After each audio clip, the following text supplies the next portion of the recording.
The Galactic Council chamber had seen empires rise and fall. Its curved walls, carved from the crystallized heart of a dead neutron star, had witnessed 1,000 species bow to its collective will. Today, it would witness something far more dangerous, a human who had stopped caring about survival. Ambassador Vex of the Thulkan Empire stood at the central podium, his 7 eye stalks sweeping across the assembled delegates. His species had dominated council politics for 3 centuries, not through military might alone, but through the slow, patient art of making everyone believe interests were galactic interests.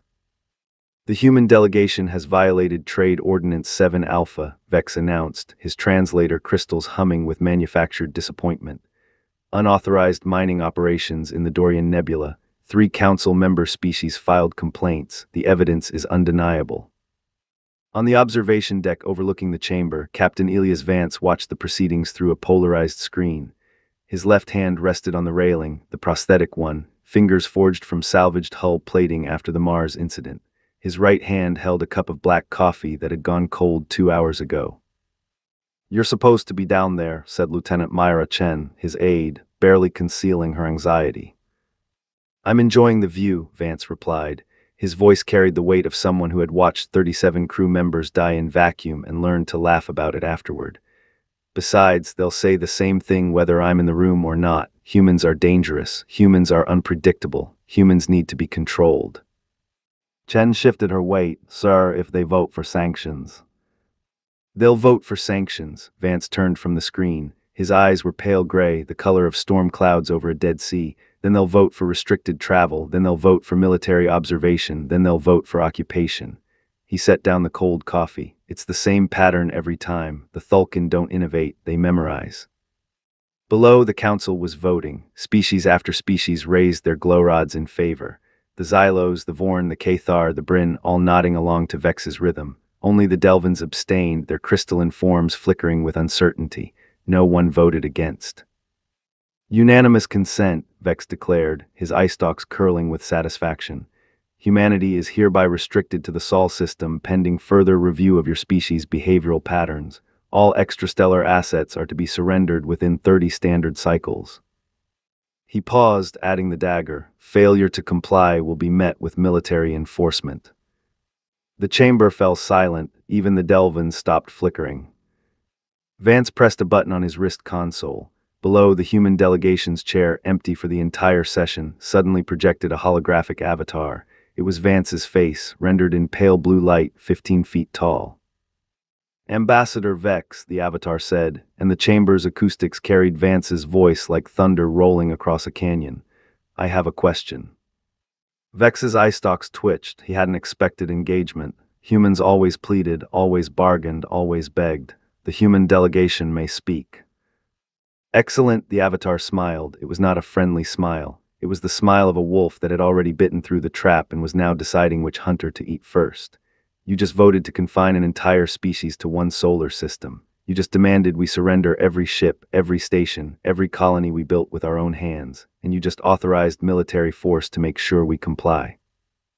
"The council has spoken," Vex said, though something in his tone had shifted.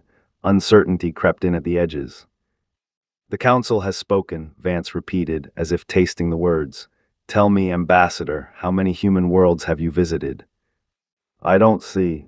"How many human ships have you boarded? How many human soldiers have you fought? How many human wars have you studied?" The avatar leaned forward and the entire chamber seemed to grow colder. "You read reports, Ambassador. You looked at spreadsheets. You saw our technology, our crude, primitive technology, and you thought these are easy prey." Vex's eye stalks flattened. "Your species nearly destroyed itself with nuclear weapons 2 centuries ago. You have no FTL capabilities beyond the rudimentary. Your military vessels are repurposed cargo ships. You are survivors," Vance interrupted, and the word landed like a slap. "We are survivors, Ambassador. We survived our own planet trying to kill us. We survived our own hatred trying to burn us. We survived plagues, famines, asteroids, and every single mistake a species can make." He paused, and we learned. The council delegates shifted in their seats. Something was wrong. The human wasn't behaving like prey. 30 cycles, Vance continued. "You're giving us 30 cycles to surrender our extrastellar assets. That's very generous." His holographic smile widened. "We'll only need 15. And then the transmission ended, the chair went dark. The council sat in confused silence until Vex's communication officer whispered something in his ear. Vex's eye stalks went rigid. "What is it?" demanded Admiral Catharn of the Vorn dynasty. Vex turned, his chitinous face pale. "The human ambassador, he's not on the observation deck anymore. His ship just jumped to FTL. Where is he going?" Vex's voice dropped to a whisper that somehow echoed through the entire chamber. "He's going to Earth, and he just transmitted this to every human outpost in the galaxy." A message appeared on every council screen, in every language, on every species' homeworld. 7 words. "Congratulations, you just declared war on the galaxy's deadliest species." The chamber erupted, but somewhere in the darkness between stars, 15,000 human ships, merchant vessels, mining rigs, and civilian transports began to move. And the galaxy had no idea what was coming. Admiral Catharn of the Vorn dynasty had commanded punitive expeditions against 17 species. He had burned worlds, shattered fleets, and watched civilizations kneel. He had never lost. As his flagship, the Indomitable, a dreadnought-class vessel with enough firepower to crack a small moon, dropped out of FTL at the edge of the Sol system, he expected to see panic. Human defense platforms, civilian evacuation convoys, the frantic, desperate scrambling of prey that knew it was about to die. Instead, he saw nothing. "Report," Catharn growled, his mandibles clicking with irritation. "Where are the human colonies?" The sensor readings from the Council's reconnaissance showed at least 12 inhabited outposts in the outer system. Sub-Commander Ithis consulted her display, her 3 eyes narrowing. "Admiral, they're gone, not destroyed, removed. Every mining station, every habitat ring, every civilian settlement, it's as if they were never here." "That's impossible. A species with human technology cannot relocate that many structures in 15 cycles. Unless," Ithis hesitated, "they were never where we thought they were." Before Catharn could respond, his tactical officer screamed. Multiple contacts, hundreds of them, emerging from behind Jupiter's gravity shadow, from within the asteroid belt, from the surface of Mars itself. Human ships, but not the primitive vessels the Council's intelligence had described. These ships were ugly, that was the first thing Catharn noticed. No sleek curves, no elegant designs, no ceremonial flourishes. They looked like shipping containers welded to engines, like someone had taken a cargo freighter and strapped guns to every available surface. They were asymmetrical, patchwork, and absolutely terrifying in their pragmatism. "They're charging weapons," Ithis said, her voice climbing. "But our scans show no military-grade power signatures. These aren't warships, Admiral, they're mining vessels," Catharn finished, his mandibles trembling with something between rage and disbelief. "They're attacking a Vorn dreadnought with mining vessels." The first volley proved him wrong. Human weapons didn't look like Council weapons. They didn't fire plasma bolts or kinetic rounds. They fired shapes, angular, spinning projectiles that moved too fast for targeting computers to track. One of them struck the Indomitable's forward shield array, and instead of exploding, it unfolded. Later, the survivors would describe it as a smart shrapnel bomb. The Council's engineers would call it a violation of the laws of armed conflict. Humans would call it a Tuesday afternoon. The projectile bloomed into a cloud of razor-thin filaments, each one no wider than a molecule but kilometers long. They wrapped around the shield generator, conducted the ship's own defensive energy back into itself, and detonated everything from the inside out. The Indomitable lurched, alarms blared. Catharn grabbed his command chair as emergency bulkheads slammed down across the bridge. "Shields at 12%, Ithis shouted. "Admiral, their weapons are targeting our critical systems with surgical precision. They're not trying to destroy us, they're trying to disable us." Another human ship, this one clearly an ice hauler with thrusters bolted to its sides, accelerated toward the Council fleet at impossible velocity. It didn't fire, it didn't maneuver. It simply rammed the nearest Vorn cruiser, punching through its hull like a fist through wet paper. And then the ice hauler's cargo bay opened. Thousands of human soldiers poured out, wearing vacuum suits that looked like they'd been patched together from a dozen different sources. They moved with terrifying coordination, magnetizing their boots to the cruiser's hull, cutting through airlocks with handheld lasers, disappearing into the ship's interior. "They're boarding us," Ithis whispered. They're actually boarding a Vorn warship with hand weapons and determination. Katharn watched his tactical display as the cruiser's systems began failing one by one. Life support, communications, weapons, navigation. The human boarders weren't trying to capture the ship. They were trying to kill it from the inside, system by system, crew member by crew member. All ships, Katharn ordered, his voice barely steady, fall back to defensive formation Gamma. We cannot engage these things at close range. But as the Council fleet began to retreat, they discovered the truth. The humans hadn't surrounded them. The humans had herded them. Admiral Ithas's voice had gone hollow. I'm detecting energy signatures from the human ships. They're transmitting something. On speakers. What came through made every Vorn on the bridge freeze. It wasn't a weapon. It was a voice, a human voice, calm and conversational, speaking perfect Vorn. Admiral Katharn of the Vorn dynasty, this is Captain Elias Vance of the Terran Defense Initiative. You have entered restricted space without authorization, fired upon civilian vessels, and violated 16 separate provisions of the Galactic Council's own Charter of Peace. A pause. We're not going to kill you. Katharn's mandibles clenched. Then what? We're going to send you home, every ship, every crew member, every piece of debris. The voice grew colder. And when you get there, you're going to tell the Council exactly what happened here, not the version you were ordered to tell, the truth. And if we refuse? Silence, then, a single word that would haunt Katharn for the rest of his life. What? On the tactical display, the human fleet stopped firing. Every weapon went silent. Every boarding party withdrew. The Council ships, battered but alive, drifted in confused silence. And then every single weapon system on every single Council ship, from the smallest point defense cannon to the Indomitable's main spinal cannon, suddenly activated on its own. Targeting solutions appeared. Friendly vessels were highlighted in red, and a message scrolled across every screen in every language.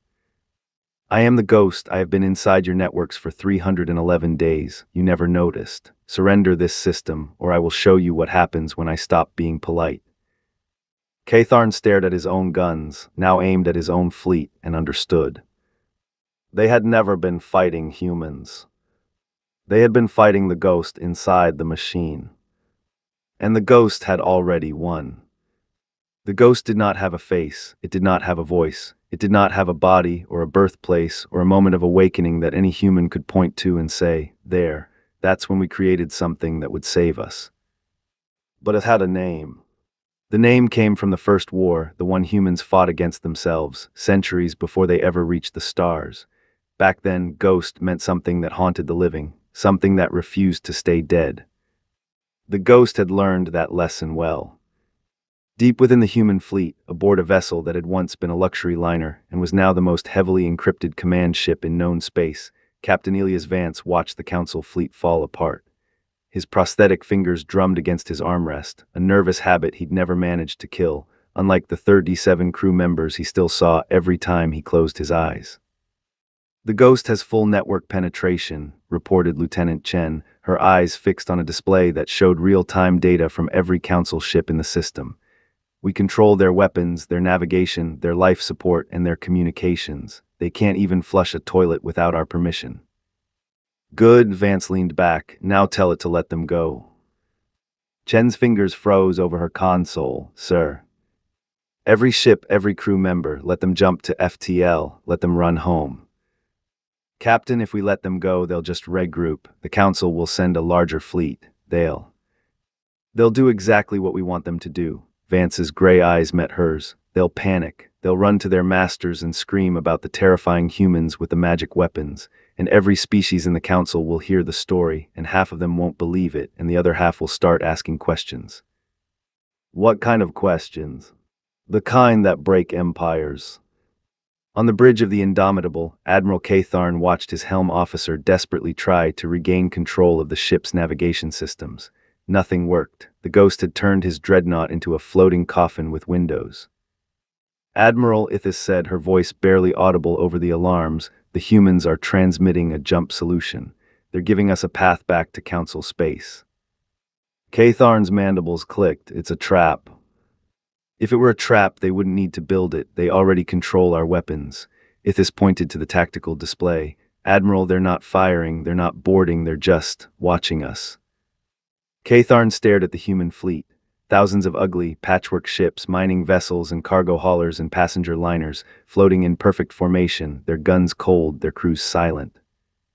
He had seen predator species before. The Vorn had conquered or subjugated a dozen of them, but predators attacked, predators charged, predators roared and bit and clawed.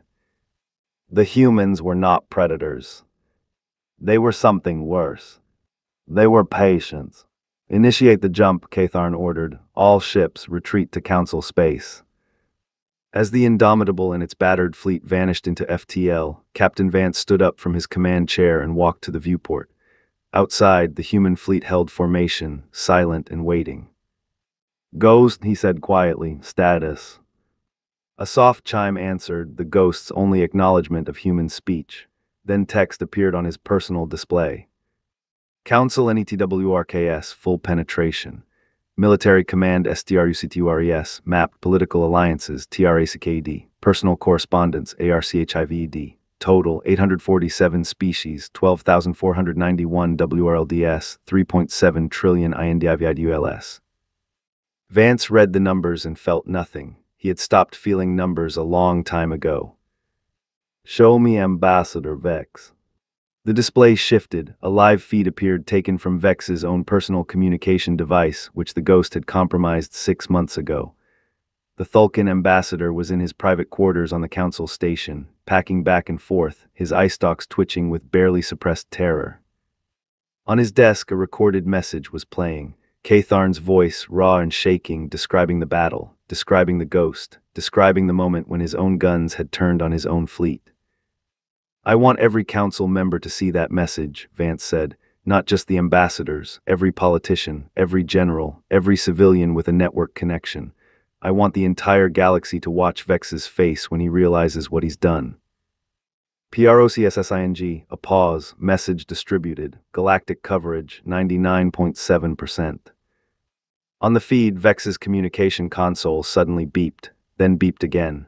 Then exploded with incoming messages, thousands of them, millions of them, pouring in from every corner of Council space. Vex's eye stalks went wide. He activated the first message, a civilian broadcast from a Thulkin colony world. A child's face appeared, tear-streaked and terrified. Ambassador Vex, the child said, why did you make the monsters angry? Vex stumbled backward, more messages flooded in, more faces, more questions, more fear. And then, above all of them, a single message appeared, not on his console, but on every screen in his quarters, in the Council chamber, on every planet and every station and every ship in the galaxy. The Ghost's voice finally given form, not a face, not a body, but a single sentence rendered in burning red text. We haven't even started. Vex collapsed to his knees, his eye stalks curled inward, a gesture of utter defeat in Thulkin physiology. And 400 light-years away, Captain Elias Vance finally allowed himself to smile. Xylan had never seen a dead body before. She was young for a Thulkin soldier, barely 30 cycles, which in human terms meant she was old enough to hold a weapon but young enough to believe she would never have to use it. Her 7 eye stalks, still soft at the tips, had been trained to read tactical displays, not to witness the hollow stare of a creature that would never breathe again. The body in front of her was Vorn, Admiral Catharn's chief engineer to be precise. He had been alive 3 hours ago, standing at his post, barking orders at his terrified crew. Now he was a crumpled heap against the bulkhead, his chitin cracked, his 3 eyes open and unseeing. He had died because a human boarding party had sabotaged the ship's emergency systems. Not killed him directly, the humans rarely killed directly. They had simply removed the safety protocols, made the ship a little more dangerous, let physics do the rest. Xylan's ship, the Stalwart, had been part of the second wave. The Council, in its infinite wisdom, had decided that the first defeat was a fluke, a trick. Humans were clever, yes, but they were still primitive, still weak, still prey. The second wave had been 3 times larger than the first. 15,000 ships, 2 million soldiers, the largest military force assembled in Council history. They had lasted 17 hours. Now Xylan walked through the wreckage of the Stalwart, stepping over debris and bodies in the strange, silent aftermath of human combat. The humans had won, of course. They had always been going to win. but winning, Xylan was learning, looked very different when you were the one bleeding. Medic, a voice called from down the corridor. Medic, over here.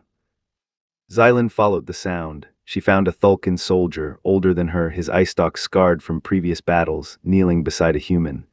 A human soldier, wearing one of those patchwork vacuum suits, lying motionless on the deck. The human's helmet was cracked, his face was pale, almost gray, and blood bubbled from a wound on his forehead. But his eyes were open. He was alive. "Why are you helping him?" Xylan asked, her translator crystals humming with confusion. The Thulkan medic looked up, his forearms still working to seal the human's suit. "Because he saved my life." "What?" The medic pointed to a hole in the bulkhead behind them, a breach that had opened during the fighting.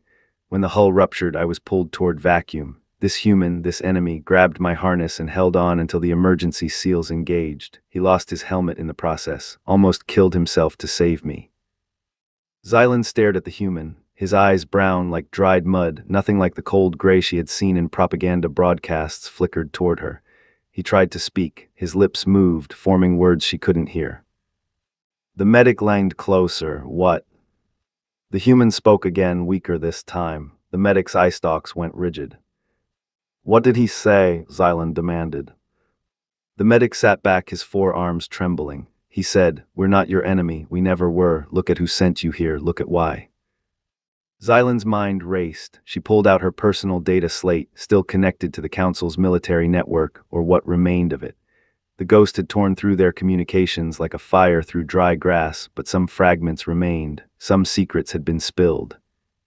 She searched for the original complaint, the Dorian Nebula incident, the unauthorized mining that had started this entire war. What she found made her stomach clench.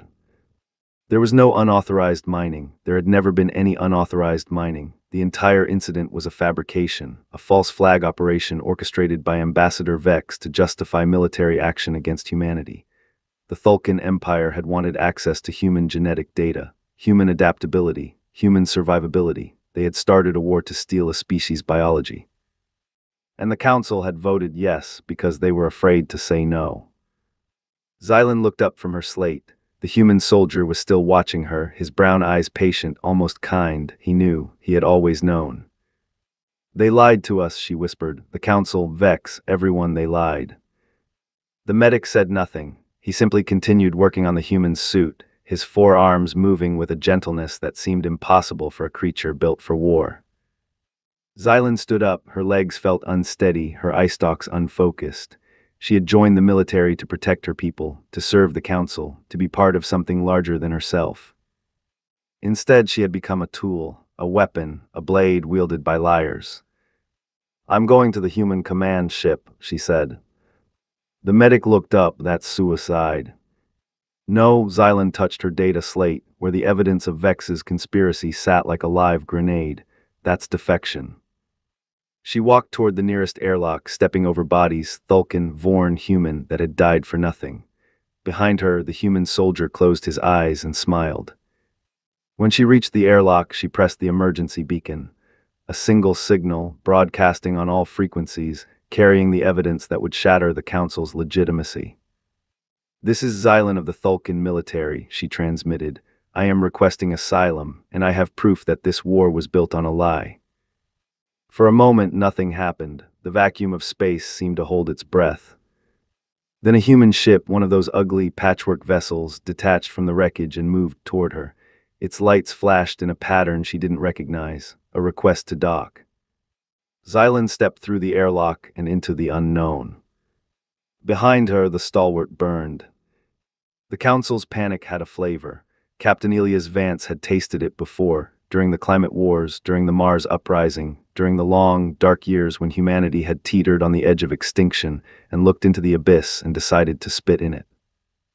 Panic tasted like ozone and adrenaline and the particular metallic tang of fierce sweat.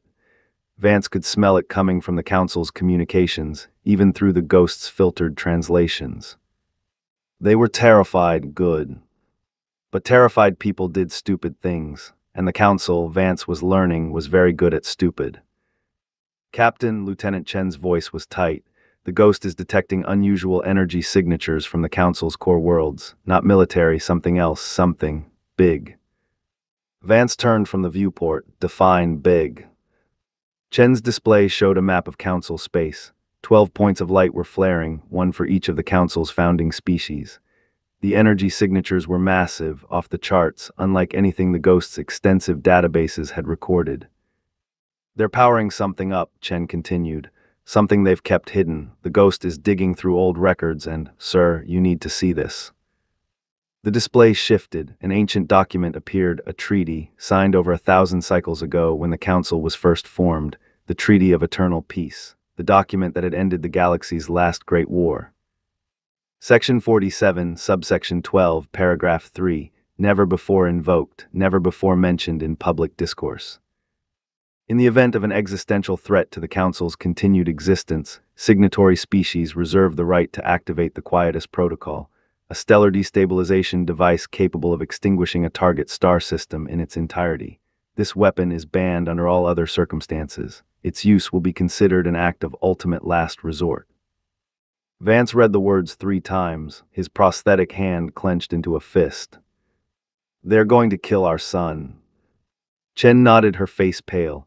The Ghost estimates activation in 72 hours. They're targeting Sol. If they succeed, Earth, Mars, the colonies, everything in the system will be destroyed. No survivors, no evidence, no war crimes tribunal. For a long moment, Vance said nothing. The bridge was silent except for the soft hum of the ship's engines and the distant creak of the hull settling into its new configuration. Then he laughed. It was not a happy laugh. It was the laugh of a man who had stared into the abyss so many times that the abyss had started staring back and blinking first. They think we didn't plan for this, he said. They think we didn't see it coming. A species that nearly burned itself alive with nuclear fire. They think we didn't imagine someone else trying to do the same thing. Chen's eyes widened. Sir, what are you saying? Vance turned to face his crew. Every face on the bridge was watching him. Young and old, human, and now one Thulkan defector named Xylan, who had been given a temporary console near the back. 72 hours, Vance said. That's how long they're giving us to panic, to surrender, to beg for mercy. He smiled, the same wolf smile he had worn in the council chamber, the smile that had started this war. 72 hours is 36 hours longer than we need. He pressed a button on his armrest. The ship's intercom crackled to life. All hands, this is the captain. Effective immediately, we are enacting the Lazarus Protocol. A murmur ran through the bridge crew. Some of them, the older ones, the ones who had been there for the worst of it, went pale. Others nodded as if they had been expecting this moment their entire lives. Xylan raised a trembling hand. Captain, what is the Lazarus Protocol? Vance looked at her. In her eye stalks he saw fear and hope, and the desperate need to understand why humans did the things they did. The Council is about to learn, he said, that you cannot threaten a species which has already survived its own extinction. He turned back to the main display. Ghost, show them. The display shifted. A schematic of the Sol system appeared, the sun, the planets, the asteroid belt, the scattered human colonies. But the schematic was wrong. It showed things that shouldn't exist. Structures buried beneath the surface of Mars, networks woven through the asteroid belt, a web of energy signatures, dormant but waiting, wrapped around the entire system like a fist. The Lazarus Protocol, Vance explained, is humanity's final contingency. We designed it during the climate wars when we realized that our own planet might become uninhabitable. We updated it during the Mars uprising when we realized that our own species might destroy itself. We perfected it when we reached the stars, when we realized that the galaxy might not want us here. He pointed to the sun. They want to kill our star, fine, we'll let them try. But when they arrive, they won't find a helpless system waiting to die. They'll find a trap. Every planet becomes a weapon. Every asteroid becomes a mine. Every human ship becomes a guided missile, piloted by volunteers who have already uploaded their minds to the Ghost's network. He paused, letting the words sink in. The Council thinks they're fighting a war. They're not. They're fighting a species that has spent 2 centuries preparing for this exact moment. We have already died, Council. We have already lost everything. And we have already decided that we will never lose again. On the display, the Lazarus Protocol systems began to activate. Energy signatures flared. Weapons came online. The Sol system, which had looked so vulnerable, so primitive, so prey, suddenly transformed into something else. A trap. A graveyard waiting to be filled. Xylan stared at the display, her eye stalks wide. You really would do it, she whispered. You would turn your own home into a weapon. Vance met her gaze. We already did. We're just waiting for someone to pull the trigger. His communication console beeped. Incoming message from Ambassador Vex broadcast across all channels, his voice trembling with desperate authority. Human fleet, this is Ambassador Vex of the Thulkan Empire. The Council has activated the Quietus Protocol. Your son will be destroyed in 68 hours. Surrender now, and we will offer terms. Continue to resist, and your species will end. Vance waited a beat, then two. He pressed the transmit button. Ambassador Vex, this is Captain Elias Vance of the Terran Defense Initiative. He smiled. We've been ready for extinction since before your species evolved language. If you want our son, you'll have to go through hell first. He turned to his crew. Activate the Lazarus Protocol, full deployment. And somewhere deep in the Ghost's networks, a countdown began. 68 hours until the Council arrived. 68 hours for humanity to show them what survival really meant. The Council fleet arrived at the edge of the Sol system with 63 minutes to spare. It was the largest armada in galactic history, 30,000 warships, 5 million soldiers, the combined military might of 12 founding species, assembled for a single purpose, to witness the death of a star and the extinction of the species that had defied them. Admiral Catharn commanded the fleet, though he had not wanted the position. His mandibles still ached from the first battle. His crew still woke screaming from nightmares about the Ghost, but duty was duty, and fear was fuel, and he would see this through if it killed him. It probably would. The Quietus device is in position, reported a Vorn technician, her 3 eyes fixed on her display. We are ready to initiate on your command, Admiral. Catharn stared at the main viewport. Sol hung in the distance, a yellow star, unremarkable, the kind of star that powered 1,000 primitive civilizations across the galaxy. But this one was different, this one was human. And somewhere in the darkness between the planets, the humans were waiting. Send a final ultimatum, Catharn ordered, one last chance to surrender. The message went out across all channels. Silence answered. Then, a single text response displayed on every council screen. We are not afraid of your fire, we were born in it. Catharn's mandibles clenched. Activate the Quietus, target Sol. The device, a massive construct of crystalline arrays and energy conduits built in secret over 1,000 cycles, began to power up. Energy gathered at its core, building toward a critical mass that would send a destabilizing wave directly into Sol's fusion processes. The star would swell, collapse, and detonate, taking the entire system with it. 30 seconds to activation. 20 seconds. 10. And then the human fleet appeared. Not in formation, not in a line of battle. They appeared everywhere, emerging from the asteroid belt, from the surface of Mars, from the clouds of Jupiter. Thousands of ships, tens of thousands, all of them ugly and patchwork and absolutely terrifying. But they weren't warships. They were planets. What in the name of the void? Catharn began. The first human ship filled his viewport. It wasn't a ship at all. It was a moon, Phobos, one of Mars's 2 natural satellites, encased in engines and weapons and armor. The humans had turned an entire celestial body into a starship. And Phobos was firing. The weapon was not a missile or a beam or any conventional ordnance. It was a gravity projector, a device that created a localized singularity, a temporary black hole, right in the middle of the Council fleet. Ships were crushed, torn apart, swallowed by forces they could not comprehend. Evasive maneuvers, Catharn shouted. All ships scatter. But there was nowhere to scatter. The entire Sol system had become a kill box. Mercury, the closest planet to the Sun, had been converted into a fortress, its surface covered in railguns that fired slugs at relativistic speeds. Venus, shrouded in acidic clouds, housed atmospheric processors that had been weaponized to create planet-wide storms of corrosive gas. Earth, beautiful blue Earth, had become a command center, its surface dotted with launch silos that sent wave after wave of missiles into the void.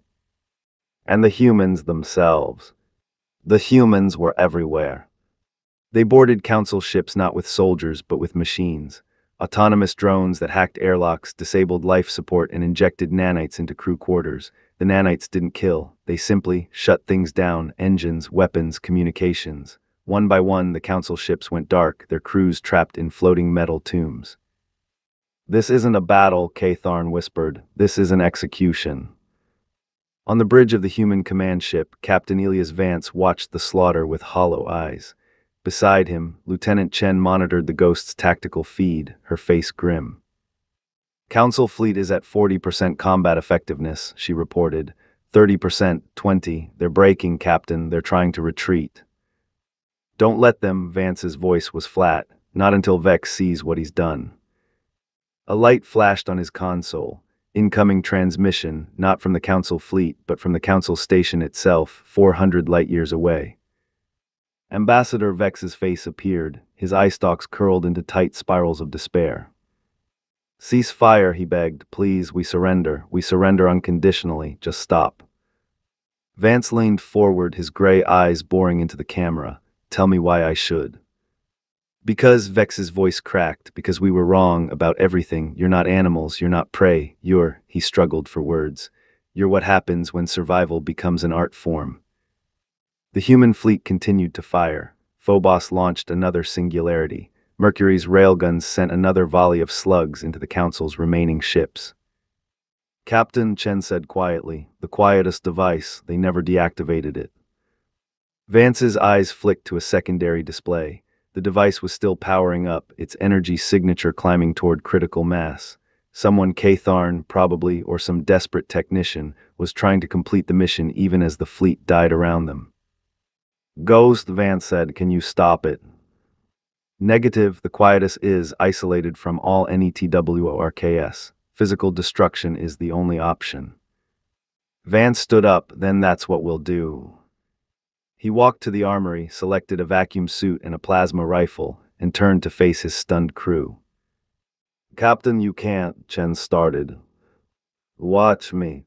He was through the airlock before anyone could stop him, launching himself from the command ship toward the Quietus device. Behind him, a dozen human soldiers followed, volunteers, like always, willing to die for a species that had made survival into a religion. The space between the human fleet and the Quietus device was a war zone. Debris from destroyed Council ships filled the void. Lasers and projectiles and gravity anomalies twisted the fabric of space. But Vance moved through it all like a ghost, dodging, weaving, using his prosthetic arm to pull himself from one piece of wreckage to the next. He reached the device with 3 minutes to spare. The outer shell was shielded, of course, but the humans had planned for this. Vance planted explosive charges at key structural points, set the detonator, and pushed away just as the device began to collapse inward. The explosion was silent, vacuum swallowed the sound, but the light was blinding. The Quietus shattered into a million pieces, its deadly energy dissipating into the void. 60 seconds left. 30, 10, 0. The device went dark, Saul burned on, indifferent and alive. Vance floated in the wreckage, his suit's oxygen alarm beeping a warning. His prosthetic arm was damaged, his helmet cracked, his body bruised and bleeding, but he was alive. He was always alive. On the bridge of the command ship, Chen watched his vital signs flicker and held her breath. Then the comm channel opened. "Command ship," Vance said, his voice weak but steady. "The star stays lit. Tell Vex he can stop crying now." The Council fleet, what remained of it, went silent. And somewhere in the darkness, the Ghost transmitted a single message to every corner of the galaxy. "Surrender, or we show you what we did to our own hell." The war ended not with a bang, but with a whimper. The Council surrendered unconditionally 3 hours after the Quietus was destroyed. Ambassador Vex signed the documents with trembling hands, his eye stalks curled so tightly they looked like they might never uncoil. He was stripped of his rank, his titles, his place in Thulkan society. He died alone 6 months later, of a stress-induced chitin failure that no medic could reverse. The other architects of the war, the generals, the politicians, the bureaucrats who had voted yes because it was easier than saying no, faced similar fates. Some were imprisoned, some were exiled, some simply vanished, their names erased from every record, their existence reduced to a footnote in the new history. The galaxy, for the first time in 1,000 cycles, was afraid. Not of war, not of famine, not of plague, they were afraid of humans. And humans, as always, did the unexpected. Captain Elias Vance stood in the rebuilt Galactic Council chamber. The old one had been demolished, its neutron star walls melted down and recast into a monument to the dead, and faced the assembled delegates. They were different now. New faces, new species, new alliances born from the ashes of old lies. But the fear in their eyes was the same. "Ladies and gentlemen," Vance began, his voice echoing through the chamber. "My name is Elias Vance. I am a human, and I am here to tell you that we don't want your worlds." A murmur ran through the delegates, confusion, suspicion, hope quickly suppressed. "We don't want your resources, we don't want your technology, we don't want your submission or your worship or your fear." Vance paused, letting the silence stretch. "What we want is much simpler and much harder." He held up a single finger. One, a permanent seat on the council with full voting rights, not as a petitioner, not as a vassal, as an equal. Two fingers. Two, sovereignty over the Sol system and all human-occupied space. No council interference, no trade restrictions, no military observation. Three fingers. Three, the right to be left alone. The Delvin delegate, one of the few survivors from the old council, flickered uncertainly. "That's all." Vance lowered his hand. "That's all. But you defeated us, you could demand anything. Territory, tribute, control over our governments." "We could," Vance nodded, "but we won't." "Why?" The question came from a young Thulkin delegate, Xylan, now the official ambassador from her people, her eye stalks fully extended in a gesture of open curiosity. She had been instrumental in the peace negotiations, using her defectors' knowledge to expose the council's lies and broker a ceasefire. Vance looked at her and saw something he hadn't expected: respect. "Because we've been where you are now," he said.